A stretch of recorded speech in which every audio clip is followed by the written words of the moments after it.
Assalamualaikum warahmatullahi wabarakatuh. Saya perwakilan dari kelompok 6 ingin mempresentasikan tentang pengaruh isu global kontemporer bagi keamanan internasional. Keamanan internasional. Pengkajian keamanan internasional dalam studi hubungan internasional telah berlangsung lama. Berakhirnya Perang Dingin telah membuka era baru dalam pemahaman tentang keamanan. Definisi keamanan pasca Perang Dingin tidak lagi bertumpu pada konflik ideologis antara blok barat dan blok timur. Keamanan menjadi suatu tinjauan konseptual. Dimensi keamanan dari konsep tradisional menuju non-tradisional. Dimensi keamanan dari konsep tradisional menuju non-tradisional. Yang pertama, asumsi. Keamanan seluruh entitas politik di bawah negara atau non-state actor. Negara menghadapi tekanan dari lingkungan domestik dan lingkungan internasional. Negara menyerahkan kedaulatannya kepada entitas internasional. Yang kedua, keamanan komprehensif yang menekankan pada aspek ancaman apa yang dihadapi oleh negara. Ketiga, kandungan politik keamanan komprehensif adalah upaya menciptakan kestabilan dan ketertiban yang mencakup semua aspek keamanan. Yang keempat, faktor menjelaskan perkembangan ini yaitu proses globalisasi dan hak-hak asasi dan perkembangan teknologi informasi, demokratisasi dan hak-hak asasi manusia, masalah lingkungan hidup, masalah ekonomi, sosial, dan budaya. Yang kelima, pendukung aliran non-realis atau liberal institusionalisme dan positivisme.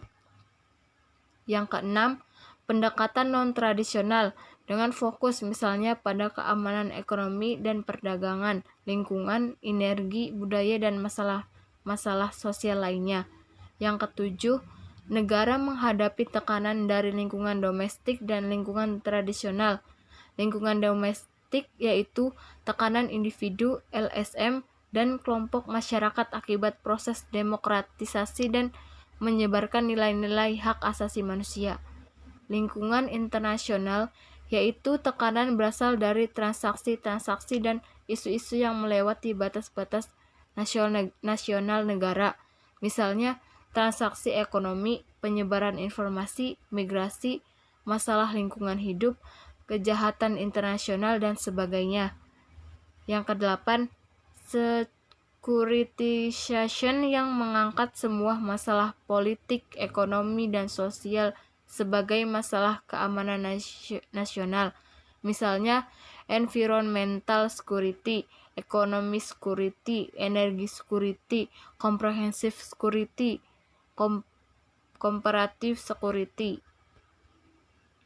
Pendekatan konstruksi sosial. Yang pertama, asumsi. Yang kedua, human security berusaha menggeser pemikiran keamanan dari dominasi kedaulatan negara ke arah keamanan manusia yang mencakup masalah kesejahteraan sosial, perlindungan hak-hak kelompok masyarakat, kelompok minoritas, anak-anak, wanita dari kekerasan fisik, dan masalah-masalah sosial, ekonomi, dan politik.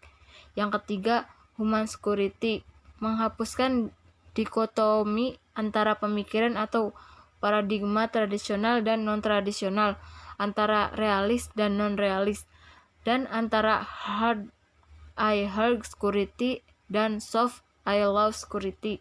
4. Masalah utama yang menjadi perhatian dan sekaligus sebagai nilai-nilai politik adalah demokratisasi dan hak-hak asasi manusia. Kritik atas human security.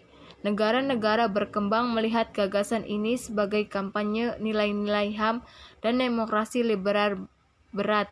Debat antara pandangan universalisme dan relativisme budaya mewarnai hubungan antara negara berkembang dan negara-negara barat. Universalisme. Yang pertama, para penganut universalisme kemanusiaan dan hak asasi manusia berpendapat bahwa masalah kemanusiaan adalah masalah universal. Yang kedua, pelanggaran besar-besar atas hak-hak asasi manusia bisa menjadi sumber ancaman perdamaian internasional. Yang ketiga, dalam hubungan antara negara, kaum universalisme menopang perdamaian dunia dan mereka juga percaya bahwa demokrasi tidak akan berperang melawan demokrasi. Relativisme budaya. Yang pertama, penganut relativisme budaya berpendapat bahwa kedaulatan nasional adalah nilai paling penting dalam hubungan internasional. Yang kedua, intervensi kemanusiaan tidak bisa dibenarkan. Isu-isu global kontemporer. Isu tersebut merebut atau menjadi perhatian para elit pembuat kebijakan dari berbagai negara atau negara-negara terlibat dalam perdebatan isu tersebut. Isu tersebut secara terus-menerus terliput oleh media massa dunia.